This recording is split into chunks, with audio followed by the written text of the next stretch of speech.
Welcome back to the Bite-Sized Assistive Technology Professional Development Series from the LRC-South. In previous sessions, we've looked at what assistive technology is, AT consideration for the IEP, text-to-speech and speech-to-text, and in our final session, we'll be looking at assistive technology to support executive functioning skills.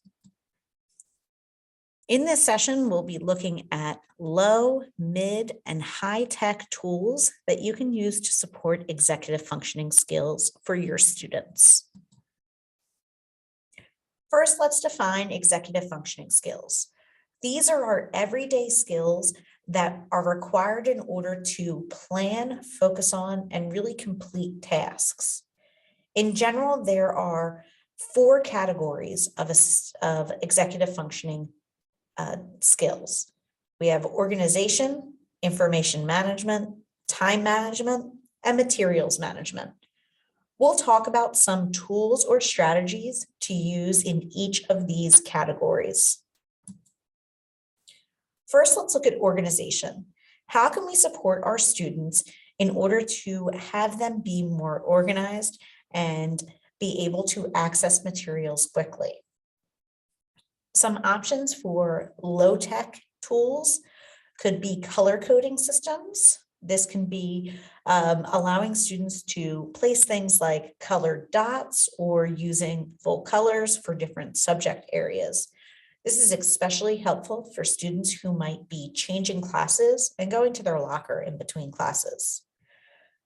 There can be explicit instruction on how to create and manage digital files.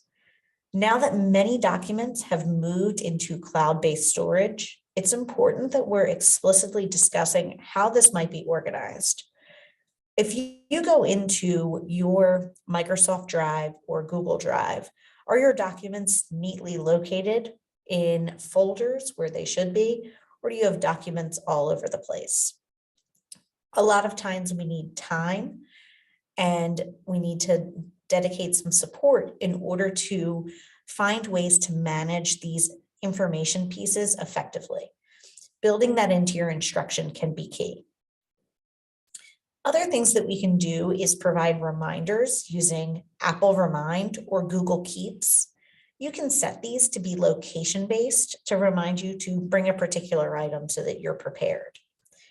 We can work with individual students or small groups in setting goals or breaking larger tasks down to smaller chunks, utilizing things like task analysis. In terms of information management, we can use some, again, no-tech tools like graphic organizers to support students. We can also look at embedding some technology tools to allow students to take notes. We can do guided note-taking or provide structured notes through things like OneNote or simply using Google Docs. Highlighters and annotation tools can be used, and these can be traditional highlighters as well as high-tech tools such as smart pens or using add-ons such as Read and Write, a Google Chrome extension, or Immersive Reader. These allow us to take notes while we are either listening or reading, and it will save pieces to a particular document. There are also other Chrome extensions that can be built in that can help us manage information.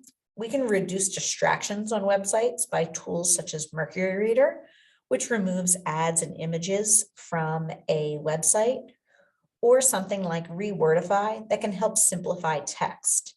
This is a great tool that can be used to help students, especially if they are reading more complex texts on a computer.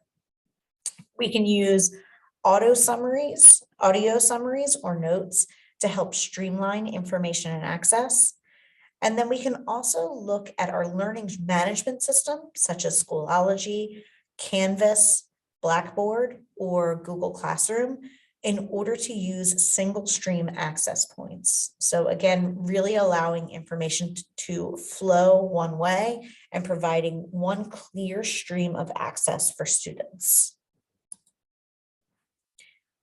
Let's move into time management. There are many tools out there that can help us organize information in time. We can use low-tech tools such as printed schedules or the use of picture schedules. We can use digital calendar reminders that are often built into students' smartphones. Some things like Google Calendars, Google Keeps, Outlook or Apple Calendar can be set to have time-based reminders. And these reminders can be, there is a test tomorrow, and it could also be at 7 o'clock, remind me to put my permission slip into my backpack. So these digital calendars with reminders can really be used to nudge students or users at the appropriate time to maximize the likelihood of something getting done. Some other things that you can use are your learning management system reminders. So again, it's important if your learning management tool has a calendar built in that you are mindful of putting due dates into these tools so it populates on student calendars. We can also look at timers or smart watches to provide some either whole group or individualized supports, and then providing some direct instruction and support on utilizing digital assistants can allow students to really embrace any of the tools above. In our final domain, we'll just talk through some ideas for managing materials. As a classroom teacher, I found this one of the most needed areas of support for my elementary students. So really helping students to make sure that they have what they need, what they don't need at the moment is put away effectively, and they're ready for the next transition. So one of the things you can do is creating a launch or a landing pad. You may have one of these at home. If you walk into your home and hang up your keys, your wallet, or a jacket in one particular place, this is a landing pad. So that you put all of your things in an organized place when you arrive. Your students could have a landing or launch pad right on their desk. Some students may need a reminder to have out a writing utensil and a place for their water bottle mapped out on their desk. Other things can be done to have a launch pad to make sure that they have things prepared for the next activity. For example, if your class needs to take 4 things to recess, you can have a launch pad, which provides a visual reminder of what comes to recess each day. The difference between a launch and a landing pad is really the point in the transition where items are being either placed or taken. So a launch pad is preparing you to go on to the next activity, and a landing period is preparing you to end an activity and put things in the right place. You can provide checklists or visual checklists to ensure that items are stored in an organized fashion. We can provide reminders either verbally, digitally, or through some of the tools that we talked about in information management.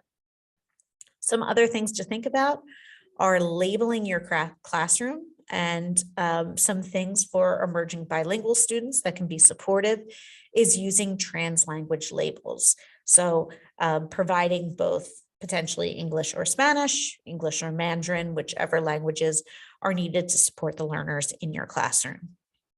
And finally, the use of picture models for what an organized classroom bookshelf looks like can really be an added support for your students so that they clearly understand your expectations. When we are thinking about assistive technology supports for executive functioning, we really want to ensure that we're thinking about multiple tiers of supports. Ultimately, all children, students, and really everyone need some support in order to keep things in order, to plan, begin, and complete tasks. So some things to think about from a universal design standpoint in our tier 1, it's a good idea to really have a labeled classroom, provide reminders, utilize your learning management system for organizational purposes, And then be explicit in how you are helping students process and organize information for recall later, which can be done through note-taking. These are some tools that can be done with your whole class. Moving up, you might need to have some small group supports, such as providing checklists for items. So here's a checklist, what needs to go home every day for homework. You can provide that checklist. You can have goal setting sessions or provide adapted schedules, such as a picture schedule, or maybe a schedule that allows students to check items off. Individually, you can do check-ins and either provide or train students on how to utilize technology to create personal reminders. Again, thinking through things from a universal design standpoint, as well as through multiple tiers of support, we can really ensure that every student is being provided with what they need in order to be successful with their executive functioning skills.